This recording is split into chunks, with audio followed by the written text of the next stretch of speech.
여러분은 기독교 신앙의 핵심이 무엇이라고 생각하십니까? 즉, 태초전에 그리스도께서 그리스도 안에서 우리를 택하시고 그리스도의 죽으심으로 우리를 속량하시고 성령으로 우리를 거듭나게 하셔서 교회되게 하신 하나님의 목적이 무엇이냐 말입니다. 한마디로 우리를 구원하셔서 하나님의 자녀가 되게 하신 목적이 무엇입니까? 라는 것입니다. 그것은 바로 하나님을 그 무엇보다 사랑함으로 말미암아 하나님을 영화롭게 하는 거예요. 이 세상의 모든 것이 다 세상의 찢기처럼 가치 없어 보이며 그에게 가장 큰 가치와 보물은 유일한 하나님 아버지라는 사실로 말미암아 그 하나님의 뜻대로 사랑함으로 하나님을 영화롭게 하는 것. 그것이 바로 기독교 신앙의 핵심이며 우리가 구원을 받는 목적이라는 것입니다. 그리고 이 구원의 목적에 상응하는 삶을 살아가는 것이 바로 신앙이며 신자라는 것입니다. 하나님의 영광을 보고 맛봄으로 하나님께 매료되어 그를 갈망하고 그를 가까이 하기를 원하며 그를 지속해서 배고파하는 것이 바로 기독교 신앙이라는 것입니다. 기독교 신앙은 단순히 교회를 들락거리는 것이 아니라 또 기독교의 어떤 교리를 그저 아는 지식에 머무는 것이 아니라 철저히 기독교 신앙은 하나님과 관계에 있어요. 그저 이방의 사람들이 이방신과 관계하는 그런 개념이 아니라 하나님을 찾고 하나님을 갈망하고 하나님과 친밀한 교제를 나누고자 하는 바로 그겁니다. 이것이 과연 내가 믿는 자인가? 그리스도 안에 있는 자로서 구속함을 입은 신자인가를 알 수 있는 중요한 시금석입니다. 기독교는 다른 것을 묻지 않습니다. 과연 지금 현 시점에서 나와 하나님과 관계가 어떠한가를 물어요. 시편 기자들이 목마른 사슴이 시냇물을 찾듯이 하나님을 갈망하고 그의 영광을 보기를 바라며 그를 기뻐했던 것 같이 그를 구하고 있는가 아닌가라는 겁니다. 하나님이 없으면 더 이상 지탱할 수도 없고 더 이상 생존할 수 없다고 확신하는 자가 하나님을 기다리고 하나님을 찾고 하나님을 구하는 삶을 살고 있는가로 그가 신자인가 아닌가를 결정한다라는 것입니다. 마치 모세가 하나님께 하나님이여 내가 일곱 족속을 하나님께서 멸하여 주는 것도 원치 않습니다. 가나안 땅을 내게 주는 것도 원치 않습니다. 내가 필요한 것은 오직 하나님뿐입니다. 라고 하면서 그에게 하나님의 절대적인 가치가 되는 그것. 그게 바로 기독교 신앙이며 신자라는 것이죠. 만약 하나님을 잃어버리다가는 모든 것을 잃어버린 것 같은 비참함을 느끼는 사람들. 하나님이 나에게 절대적인 분인가 아닌가로 나의 신앙의 상태는 지금 결정되어지고 내가 신자인지 아닌지가 결정되는 거예요. 만약 하나님을 향한 이런 사랑과 열망과 갈증과 배고픔이 없다면 그는 결코 그리스도인이라 할 수 없습니다. 그는 여전히 지옥의 형벌 앞에 있어서 그의 눈앞에 보여주는 가장 큰 가치와 보물은 세상의 것이 되기 분명합니다. 우리는 몇 주간 참된 신자가 하나님을 사랑하는 참된 기초가 무엇인지를 배웠습니다. 참된 신자가 하나님을 사랑하는 참된 사랑의 기초는 한마디로 하나님이 너무 좋아서예요. 하나님 본성 자체가 너무나 아름답고 하나님이 그 무엇보다 탁월함에 놀라 하나님을 사랑할 만하고 하나님 외에는 없다 할 정도로 하나님께 온전히 쏠린 그것이 근거가 되는 것입니다. 그러나 위선자들이 하나님을 사랑하는 기초는 이것과 달라요. 그들은 하나님의 영광에 매료되어 하나님을 사랑하는 것이 아니라 하나님이 자신에게 어떤 호의를 베푼 것 때문에 때로는 하나님께 어떤 혜택과 유익을 얻기 위하여 하나님을 사랑합니다. 내가 병을 낫기 위하여, 물질을 얻기 위하여, 직장을 얻기 위하여, 자녀들이 건강케 되기 위하여라는 것이죠.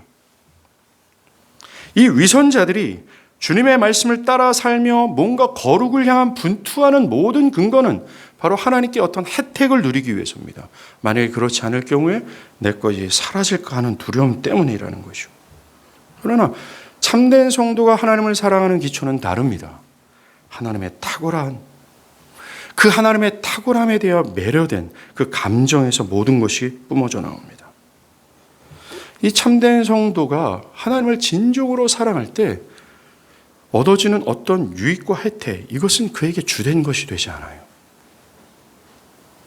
그에게 주됨은 하나님이라는 존재 하나입니다. 그러나 위선자들의 잘못된 기초는 하나님의 어떤 혜택, 유익 때문에 하나님을 사랑하는 데 있어요. 그들에게 하나님의 영광, 하나님 한 분은 부수적인 것이 됩니다. 그들에게 하나님께서 주시는 돈이 중요하지 그것을 주시는 하나님은 별 가치가 없는 것입니다. 다윗이 유다 광야에서 사울에게 쫓겨다닐 때입니다. 목숨이 경각에 달려 있을 바로 그때라는 것이죠. 그때 그는 시편 63편 1절에서 이렇게 고백합니다. 하나님이여 주는 나의 하나님이시라. 지금 그 여호와가 나의 하나님입니다 라고 확신하는 자의 고백을 잘 들으십시오. 누가 하나님을 나의 하나님이야, 하나님 당신은 내 것입니다 라고 누가 고백해요? 그 사람이 어떻게 고백하는지 한번 들어보십시오. 내가 간절히 주를 찾되 물이 없어 마르고 궁핍한 땅에서 내 영혼이 주를 갈망하며 내 육체가 주를 앙모하나이다. 다윗은 물이 없는 땅에서 물을 얻고자 하나님을 찾는 것이 아닙니다. 궁핍한 땅에서 떡이 없어 굶주린 가운데 그래서 떡이 필요해서 하나님을 구하는 게 아니에요. 하나님께 어떤 필요나 어떤 도움을 얻기 위해 하나님을 찾는 것이 아니었습니다. 하나님, 다윗이 찾는 것은 바로 하나님 한 분이에요. 그는 물이 없어 목마른 가운데, 떡이 없어 배고픈 가운데 온 땅에 충만한 하나님의 영광을 배웠고 그를 즐거워하는 영혼이 되고자 하나님을 목숨을 걸고 찾고 있는 겁니다. 물도 필요 없습니다. 떡이 필요한 게 아니라 내게 필요한 건 하나님이에요 라는 거예요. 여러분들에게 큰 고난이 닥쳤어요. 숨을 제대로 쉬지 못합니다. 잠을 들 수가 없어요. 아내를 보면 미안하고 자식 새끼 보면 가슴이 막 쓸어내리는 큰 고통과 고난과 가난과 결핍 속에 있어요. 그때 참된 신자가 바라는 게 뭔지 아십니까? 하나님, 이 환경이 좀 바뀌게 해주십시오라는 것이 아니라 이 고통과 쓸어내림과 암담한 속에서 그가 구하는 건 이거예요. 하나님을 배우지 않고는 내가 이 상황을 돌파할 수가 없다라는 겁니다. 내가 하나님의 영광을 보고 하나님을 즐거워하는 것, 그것이 없으면 내가 여기서 빠져나갈 수 없다라고 하는 절박한 가운데 하나님을 구해요.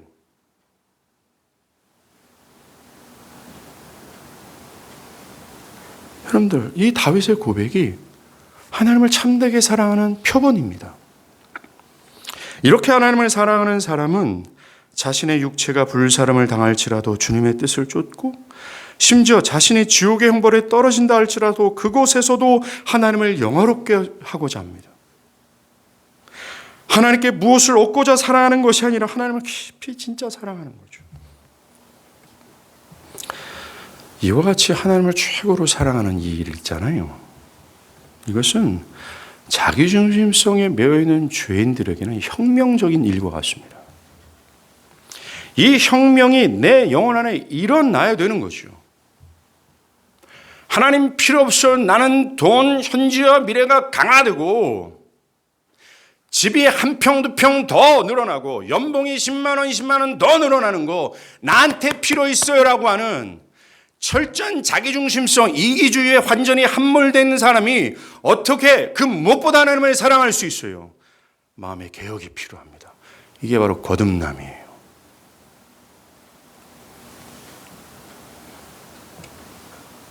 그 전에 없었던 하나님을 사랑하고픈 새로운 마음과 성향을 심으시는 그 역사, 이게 거듭남입니다. 거듭남은 단순히 우리의 영혼을 살리는 것이 아니라 우리의 영혼이 하나님을 향해 이러한 성향과 본능을 가지도록 하나님께서 새 마음을 심는 개혁과 같은 역사입니다.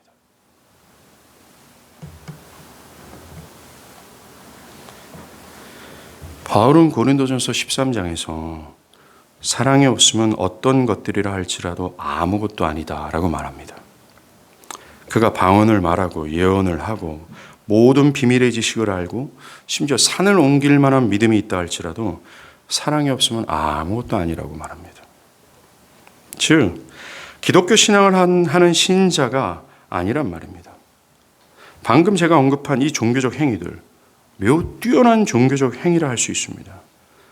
그래서 그런 방언, 예언, 지식, 뛰어난 믿음이라는 여러 은사들을 발휘하는 이 사람을 보면 야, 이 진짜 신자다. 정말 거룩한 인간이다. 라고 얘기할 수 있습니다. 그런데 사랑이 없으면 그 사람이나 그의 모든 뛰어난 행위 자체가 아무것도 아니라고 바울은 말합니다. 심지어 자신의 전 재산을 팔아서 불쌍한 사람을 도와준다 할지라도 몸을 불사르게 내어주는 것이 있어도 사랑이 없으면 아무것도 아니라고 말합니다. 매우 희생적인 섬김, 행위, 헌신이 있다 할지라도 여러분 사랑이 없이 이렇게 할 수 있다는 것을 시사하고 있어요. 하나님을 향한 뜨거운 진짜 사랑이 없다 할지라도 이런 뛰어난 헌신, 희생, 행위를 할 수 있다는 거죠. 만약에 사랑이 없다면 그 모든 것은 아니라고 말합니다. 이런 일들은 일반적인 사람들이 상상하지 못하는 큰일입니다. 신앙적 행위에 매우 탁월한 거죠. 이런 덕행을 하는 사람이 진정한 신자인 것처럼 여겨질지라도 바울은 말합니다. 사랑이 없으면 아니다라고 말합니다.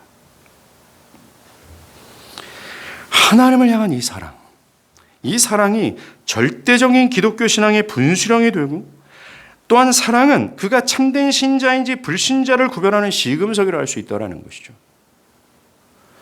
성경과 기독교는 주일날 교회를 온다 안 온다로 이것을 구별하지 않습니다. 하나님을 향한 사랑이에요. 이처럼 하나님을 참되게 사랑하는 자들에게 뒤따르는 열매가 있습니다. 그 열매가 무엇인지를 주님이 오늘 본문을 통해서 분명히 말했어요. 그게 뭡니까?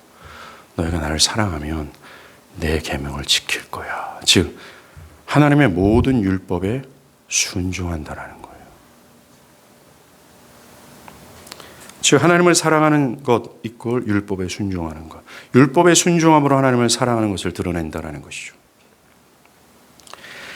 사람이 하나님을 진짜로 사랑하게 되면 온 힘을 다해 하나님을 공경하라는 마음을 먹게 됩니다.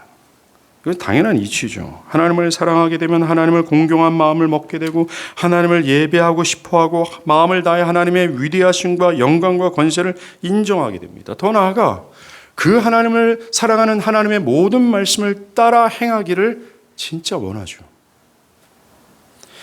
이와 같이 하나님을 사랑하는 것이 하나님께 대한 순종의 행동을 유발케 한다는 것입니다. 예를 들어 자녀가 부모를 사랑하면 부모를 공경할 것이죠. 또 그것에 따른 순종과 순종의 행동을 보이게 될 겁니다. 사랑은 신자로 하여금 하나님을 향하여 기꺼이 기쁨으로 그의 모든 명령에 순종한 마음을 먹게 합니다. 그럼 어떤 사람을 사랑하게 되면 그 사랑의 대상의 모든 것을 신뢰하게 되죠. 그리고 그가 원하는 것을 하게 됩니다. 그가 싫어하는 것을 하지 않기를 원하죠. 심지어 자신을 희생하면서까지 상대를 기쁘게 하고자 그가 원하는 것을 하게 되면 그가 원하지 않는 것을 하기 싫어하게 되는 겁니다. 하나님을 사랑하게 돼도 똑같은 원리가 되는 거죠. 하나님을 사랑함으로 그 사랑으로 인해 하나님께 순종하는 것은 합당한 이치죠. 그의 명령이 현 시대의 흐름을 거스르는 것이라 할지라도 매우 합리적으로 느껴지고 하나님을 위해 손해를 보고 나아가 고통을 당하는 그것이 마땅하며 기쁨이 되기까지 한다는 겁니다. 사랑 때문에. 나에게 손해가 오는 사안이라 할지라도 그것이 하나님의 기쁘신 뜻이라면 그것 하나가 나에게 충분한 설득이 되는 거예요. 사랑 전체가 설득이 어떤 항목 어떤 옛 성품에 가지고 있는 이성이 설득이 되는 것이 아니라 사랑이 모든 것을 설득하고 모든 것을 덮으며 모든 것을 행하도록 하게 된다는 거예요. 사랑이 말입니다. 나의 이익과 자기중심성의 이성이 설득이 되어서가 아니라 하나님을 사랑하는 그 사랑이 모든 것을 설득하고 모든 것을 참아내게 하고 모든 것이 기쁨이 되게 하는 거예요. 이게 여러분들 성경에 나오는 하나님의 모든 명령들, 이 명령을 한번 가만히 생각해 보십시오. 이 명령들이 현 시대를 살아가는 사람들에게 어떻게 느껴질까요? 하나님의 모든 명령은 현 시대를 살아가는 사람들에게는 매우 과격하고 급진적인 것처럼 느껴질 수밖에 없습니다. 나 외에 다른 신을 두지 말라라는 것. 즉 다른 어떤 것도 네 마음과 삶의 중심에 두지 말라는 것입니다. 나의 부모, 자녀, 사랑하는 사람을 하나님보다 더 사랑하는 자는 합당치 않다라고 말합니다. 자기를 부인하고 십자가를 지고, 즉 어떤 희생과 고난과 고통을 짊어서서라도 그리스도를 따르라고 명령합니다. 육체의 고난, 환난, 사배, 망함, 사랑하는 사람들과의 이별을 각오하고 주님을 따르라고 말하고 있어요. 이런 명령이 현 시대의 흐름과 정신에 여러분들 부합한다고 생각을 합니까? 현 시대에 부합하여 살아가는 모든 사람들에게 이 그리스도의 명령, 하나님의 율법은 미친 명령이에요. 정신 나간 짓이며 이것은 이 세상에서 가히 충격적인 명령으로 마찬가지인 겁니다. 그러하기에 하나님을 사랑하지 않으면 절대로 하나님의 모든 율법을 따라 행할 수 없어요. 불가능합니다. 하나님의 모든 율법을 신자들이 기꺼이 따르는 유일한 근거는 하나님을 사랑하는 것에 있어요. 그 사랑이 모든 것을 견디게 하고 모든 것을 순종하게 하며 심지어 모든 것을 기쁨으로 따르게 합니다.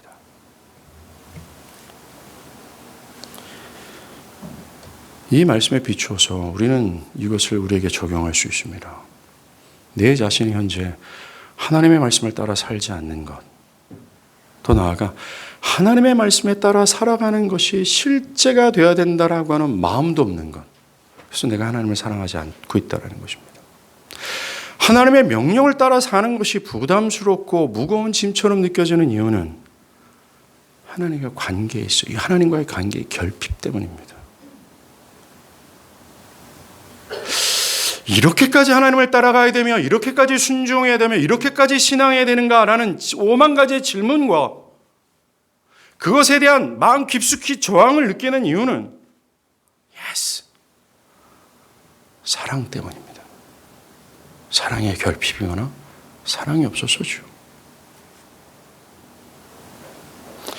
모든 것을 희생하며 주를 따르는 것이 기쁨이 되지 못하고 바울처럼 고난 가운데 주를 따르는 그 저 모습이 부럽지 않고 꺼려지는 것이고 나의 삶에는 절대로 해당되지 않기를 바라는 이유는 하나님을 사랑하는 마음이 없기 때문입니다. 나의 자녀가 아프리카에서 복음을 전하다가 순교당하는 자로서 자라나기보다는 세상에서 더 성공하는 것을 바라는 모든 부모의 마음엔 무엇이 있을까요? 하나님보다 세상의 영광을 추구하는 그 마음이 그 마음에 도사리고 있기 때문입니다. 하나님과의 관계가 모든 것을 결정짓습니다. 하나님과의 관계가 신앙을 결정지으며 하나님의 관계가 거룩을 뿜어내며 하나님의 관계 속에서 순종의 열매가 나타나느냐 그렇지 않느냐를 결정한다는 것입니다.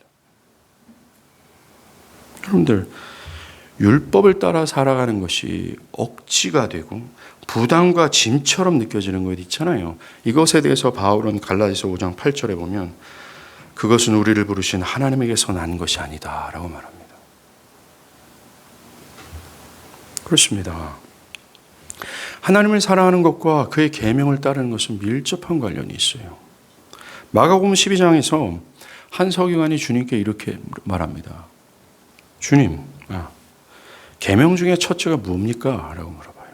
이 말의 의미는 계명의 가장 중요한 핵심이 뭡니까? 라는 질문입니다.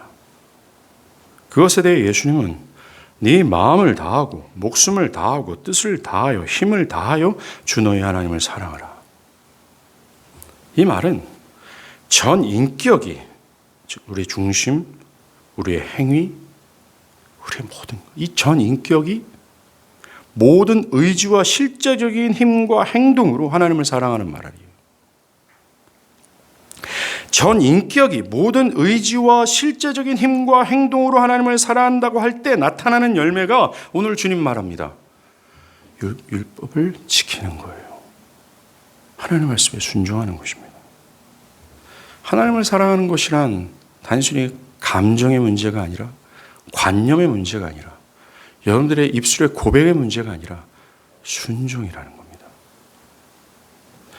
성경에서는 거듭나지 않는 사람과 율법에 순종하지 않는 사람을 일치하여 보고 있습니다. 거듭나지 않는 사람들은 선천적으로 하나님의 율법을 따르기를 거부스럽게 느낄 뿐만 아니라 할 수도 없습니다. 좋아하지 않는다라는 거죠. 로마서 8장 7절 8절. 육신의 생각은 하나님과 원수되나니 이는 하나님의 법에 굴복하지 아니할 뿐만 아니라 할 수도 없습니다. 육신에 있는 자들은 하나님을 기쁘시게 할 수 없다. 거듭나지 않는 자들은 하나님의 법을 따르지도 않을 뿐만 아니라 따를 수도 없다라고 얘기하는 겁니다. 고린도전서 2장 14절. 육에 속한 사람은 하나님의 성령의 일을 받지 아니하나니 이는 그것들이 그에게는 어리석게 보임이요 또 그는 그것을 알 수 없다. 하나님의 율법을 따르는 사람 그게 뭐 그래 걔 중에 시덥지 않게 여긴다라는 것입니다. 좋아 안 돼. 고집이라는 스탠스를 갖고 있는 거죠. 이걸 성경에서 강팍함이라고 말합니다. 이처럼 거듭나지 않는 사람들의 타고난 본성 안에는 하나님의 법을 즐거워하는 이 본성이 없어요. 하나님의 율법을 대수롭지 않고 시덥지 않는 소리처럼 취급합니다. 교회 안에 있지만 거듭나지 않는 사람들의 특징이 바로 이거예요. 자기를 부정하고 십자가를 지고 따라한다는 주님의 강력한 명령에 대하여 어떻게 느낍니까? 자기의 자율권을 박탈당하는 느낌을 가져요. 자기가 하고 싶은 대로 살고 싶은데 그것을 억압하는 것처럼 느낍니다. 심지어 주님의 분명한 명령이 있음에도 불구하고 그렇게까지 할 필요가 없다라고 생각을 합니다. 여러분들 하나님의 율법을 단순히 순종하는 사안으로 보지 말고요. 하나님을 사랑하는 사안 안에서 이 생각을 해야 돼요. 반면 예수님께서는 당신을 따르는 참된 제자와 율법을 순종하는 사람을 일치하여 봤습니다. 예수님께서 요한복음 8장 12절에서 나를 따르는 자는 어둠에 다니지 아니하고 생명의 빛을 얻으리라 라고 말했습니다. 즉 주님을 따르는 자는 어둠, 즉 주님의 말씀에 불순종하는 삶을 살지 않는다는 뜻이에요. 여기에서 예수님이 신자, 제자를 나를 믿는 자라고 표현하지 아니하시고 나를 따르는 자로 표현한 이유가 있습니다. 그것은 기독교 구원이 단지 기독교로 개종하는 정도를 의미하는 것이 아님을 강조하기 위해서예요. 여러 단체 중 하나로 기독교를 택하는 것이 아님을 말씀하시는 겁니다. 그냥 내가 어느 교회를 다니는 것이 아님을, 그리고 주일에 단지 종교 행사에 참여하는 것이 아님을, 여러 액세서리 중 기독교라는 무늬를 하나 정도 택하는 정도가 아님을 강조하고 있어요. 나를 따르는 자로 표현하는 이것에는 기독교 신앙은 자신의 견해와 정신을 부인하고 주님의 모든 명령을 따르는 것으로 규정합니다. 여전히 자아가 팔팔하게 살아있어서 하나님의 말씀과 하나님의 명령과 힘겨루기를 하며 갈등과 억압을 느껴가면서 어떻게 하든지 하나님이 아니라 내가 나의 최고의 권유가 되어 내 뜻대로 살아가는 자를 주님은 신자로 규정하지 않았습니다. 예수님은 요한복음 8장 31절에서 자기를 믿는 유대인들에게 이렇게 말씀하세요. 너희가 내 말에 거하면 참으로 내 제자가 될 것이다.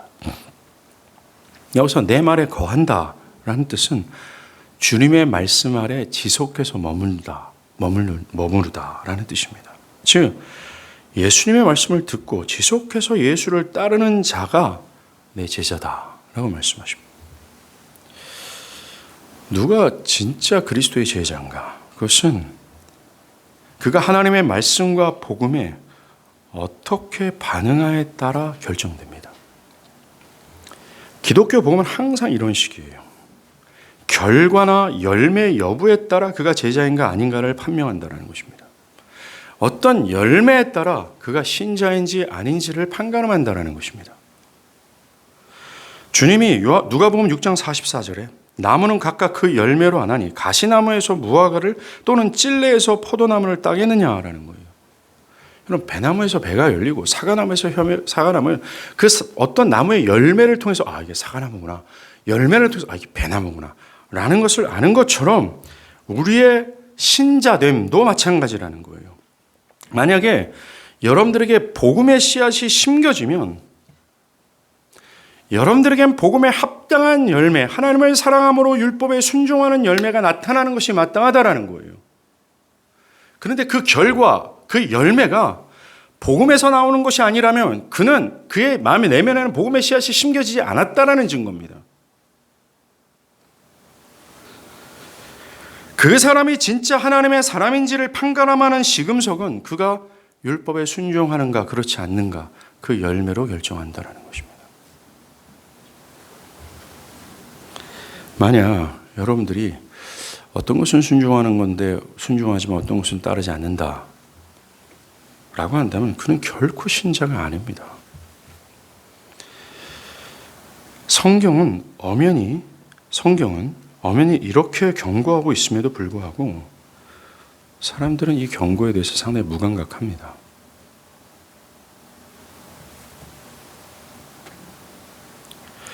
이것을 듣는다고 해도 두려워하거나 돌이키려는 생각이 없습니다.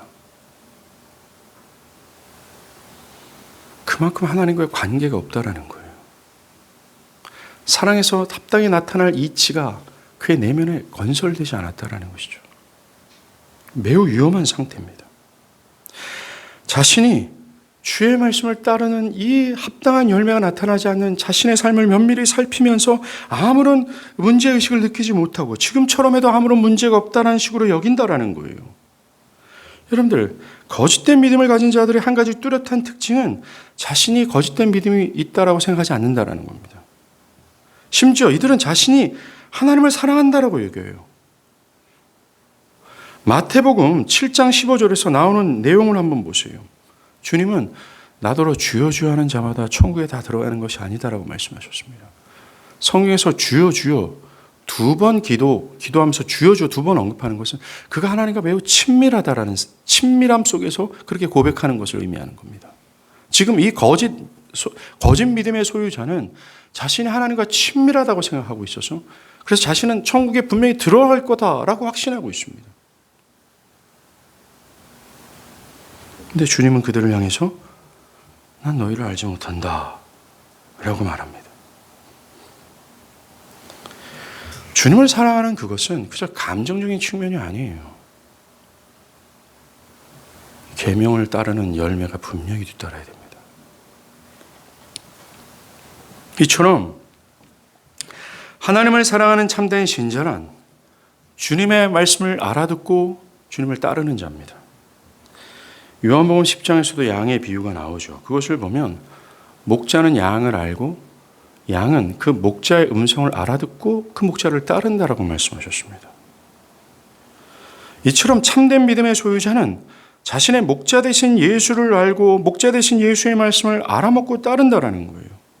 요한복음 15장 4절에서 10절까지 보면 내가 아버지의 계명을 지켜 그의 사랑 안에 거하는 것 같이 예수님이 말하는 거예요. 너희도 내 계명을 지키면 내 사랑 안에 거하리라. 주님은 내가 하나님 아버지의 계명을 지킴으로 아버지의 사랑 안에 있는 것처럼 너희도 내 사랑 안에 거하기 위해서는 내 계명을 지켜야 돼라고 말합니다.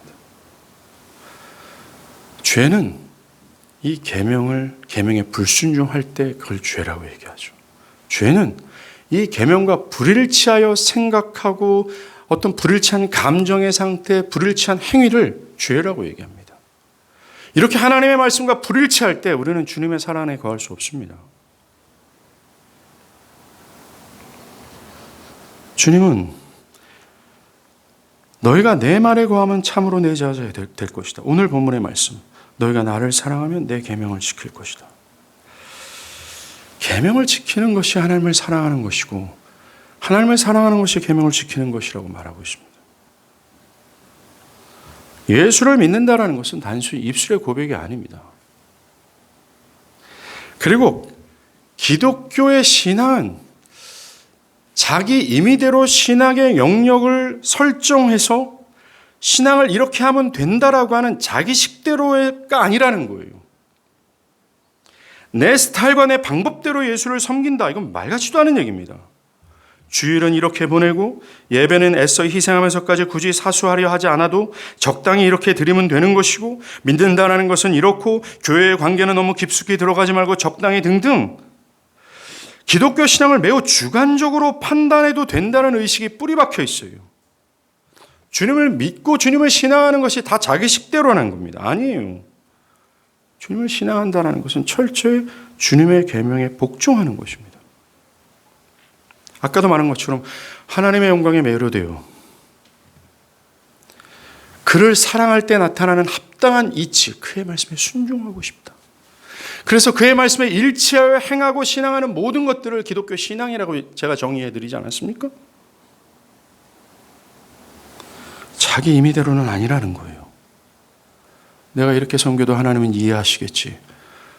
하나님은 그렇게 말하고자 그리스도를 우리에게 주신 것이 아닙니다. 내 연약함을 주님 다 아시지. 그렇게 변명하고자 성령을 우리 가운데 보내신 것이 아니라는 거예요. 우리는 내 모든 견해와 정신, 모든 행위가 하나님의 뜻과 일치하고 있는가를 봐야 돼요. 안 그러면 큰 낭패입니다. 이스라엘도 왜 망했어요? 자기 식대로 신앙했기 때문에 아닙니까? 그들도 우리보다 자신이 이스라엘이라고 확신했고 우리보다 더 하나님을 사랑하고 그 충분한 행위를 보였음에도 불구하고 그들이 실패한 이유는 하나님의 뜻과 일치하여 행하지 않은 거예요. 계명에 순종하지 않은 것이었습니다. 어떤 분들은 믿음으로 의롭다함을 얻은 그리스도인들은 더 이상 하나님의 율법에 순종할 필요가 없지 않습니까? 라고 말합니다. 굉장히 큰 오해죠. 바울은 갈라디아서 5장 13절 14절에서 참된 그리스도인은 오직 믿음으로 의롭다함을 얻었다라고 해서 방종스러운 삶을 살아가는 것을 강력히 경고합니다. 그런 후에 신자들이 마땅히 하나님의 율법을 따라 살아야 함을 강조했어요.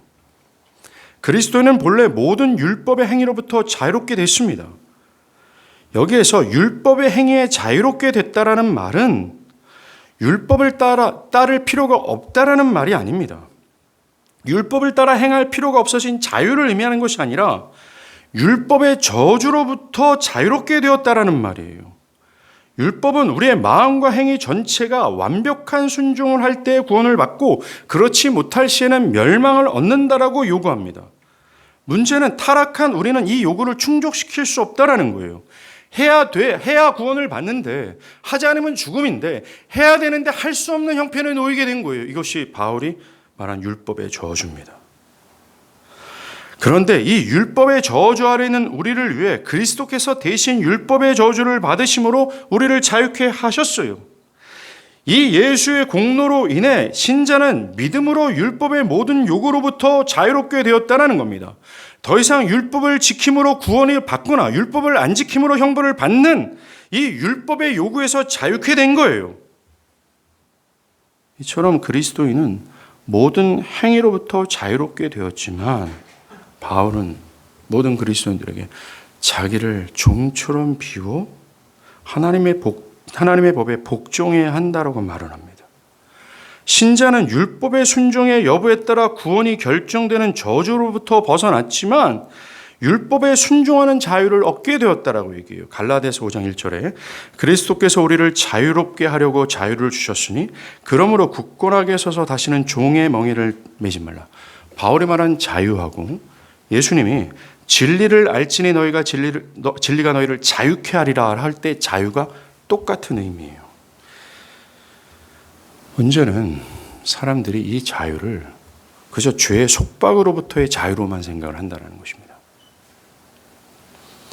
죄의 형벌과 심판에서의 자유로만 생각을 한다는 것이죠. 아닙니다. 소극적 의미는 작고 적극적 의미가 더 큽니다. 이 자유는.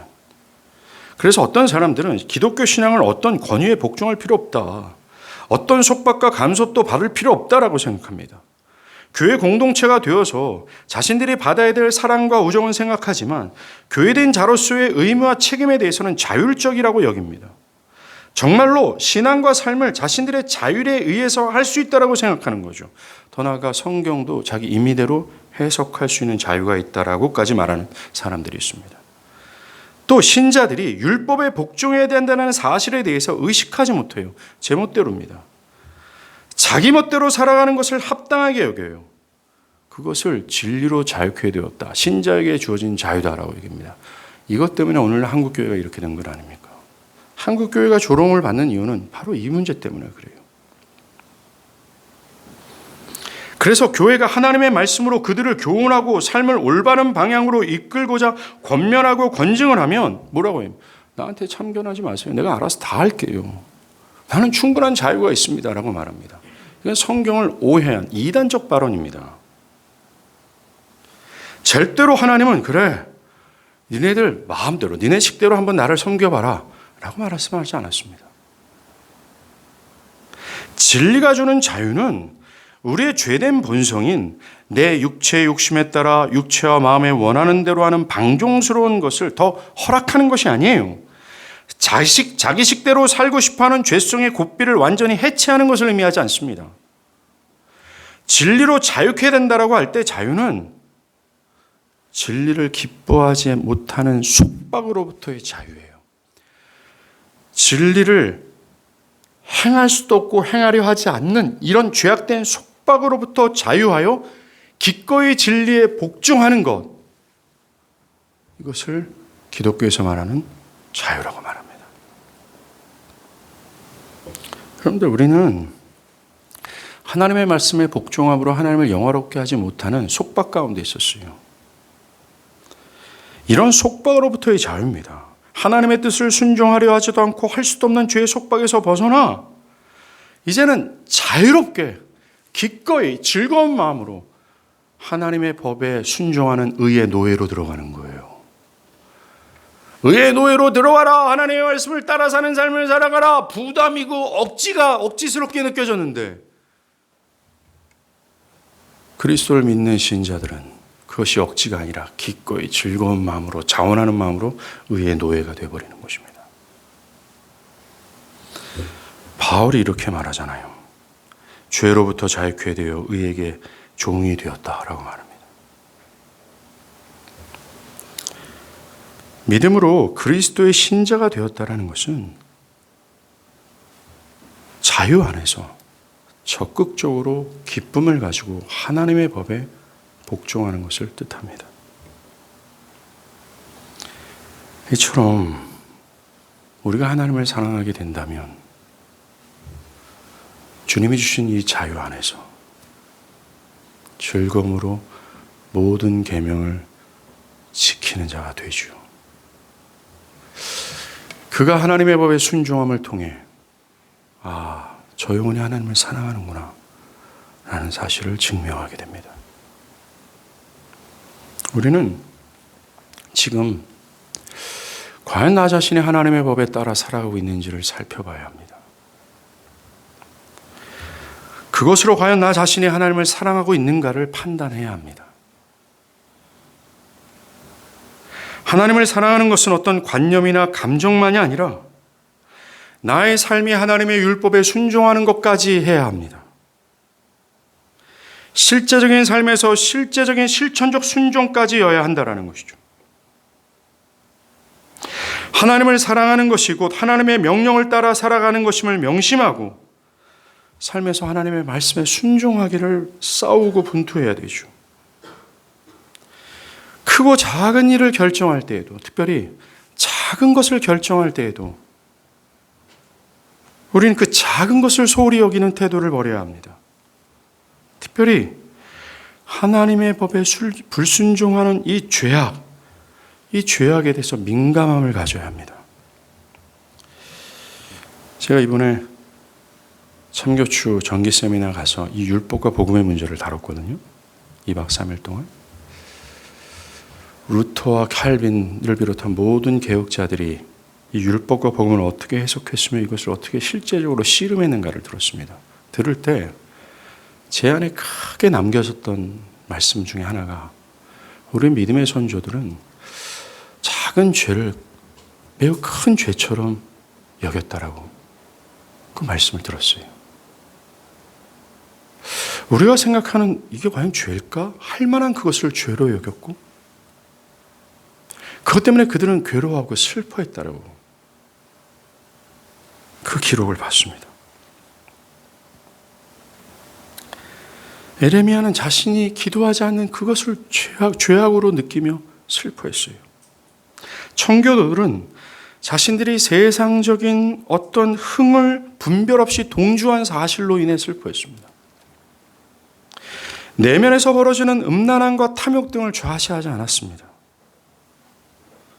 그들이 작은 죄를 큰 죄처럼 느끼며 크게 슬퍼했던 이유는 그들이 그렇게 하나님을 사랑했다라는 강력한 증거예요.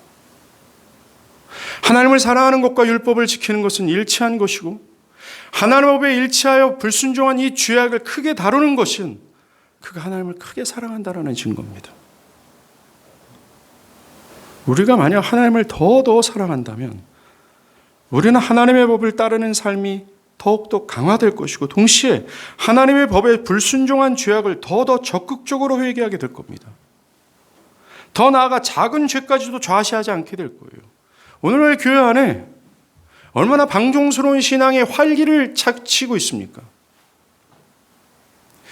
자신이 벌이고 있는 내면과 행위와 어떤 감정과 상태의 모든 죄악들에 대해서 무감각할 뿐만 아니라 너무나 뻔뻔스럽게 죄의식마저도 없는 이유는 그들이 하나님과의 관계가 결핍되어 있고 하나님을 사랑하지 않은 강력한 증거로서 그들은 결코 신자라고 말할 수 없는 존재들입니다. 우리는 우리가 죄를 어떻게 다루고 있는지를 봐도 나와 하나님의 관계가 어떤지를 알 수 있어요. 죄에 대해서 민감하지 않는 이유는 또 스마트폰에 사로잡혀 있는 자신의 생활에 대해서 이것이 제거돼야 되고 또한 개선돼야 된다라고 하는 어떤 몸부림도 전혀 없는 이유는 또 돈을 사랑하고 있는 자신의 상태를 하나님보다 다른 무엇을 내가 사랑하고 있다는 사실을 면밀하게 성찰하고 그것을 깨닫고 그것을 개선하고자 노력하지도 않는 이유는 음란함을 주저없이 받아들이는 이유는 다른 것이 아닙니다. 그가 하나님을 사랑하지 않고 있기 때문에 그래요. 아무리 그가 하나님을 내가 사랑한다 떠들고 100번 수만 번 떠들었다 할지라도 하나님은 그에게 말합니다. 난 너를 알지 못해 라고요. 오늘날 많은 사람들 너무나 많은 부분에 있어서 세상과 매우 밀접하게 타협하고 있어요. 이 하나님을 사랑하는 이 문제에 대해서 매우 무감각해져 있습니다. 작은 죄에 대해 슬퍼하는 사람이 없어요. 주의 말씀을 따르고자 희생하고 손해보는 이 신앙의 스탠스가 사람들에게는 조롱을 받는 행동이 됩니다. 우리가 신앙의 정절, 이 거룩에 대한 몸부림이 없는 이유는 하나님과의 관계의 문제예요. 하나님을 사랑하지 않은 이유가 바로 그겁니다. 하나님을 사랑할수록 사람은 하나님의 뜻을 따르기를 원하고 또한 하나님처럼 되기를 바랍니다. 여러분, 우리가 하나님처럼 되기를 바라요 라는 이 말은 하나님을 최고로 영화롭게 하는 행동이에요. 만약에 제 아들이 어느 날 저한테 와서 아빠, 나는 아빠 같은 사람이 되고 싶어. 정말 아빠 같은 사람이 되면 정말 내 소원이 없겠어. 나는 아빠처럼 말하고 아빠가 생각하는 것처럼 생각하고 아빠의 인생을 뒤따르길 바라요. 그 말을 들을 때 제가 어떨까요? 그래 강현아, 너는 내 아들이야.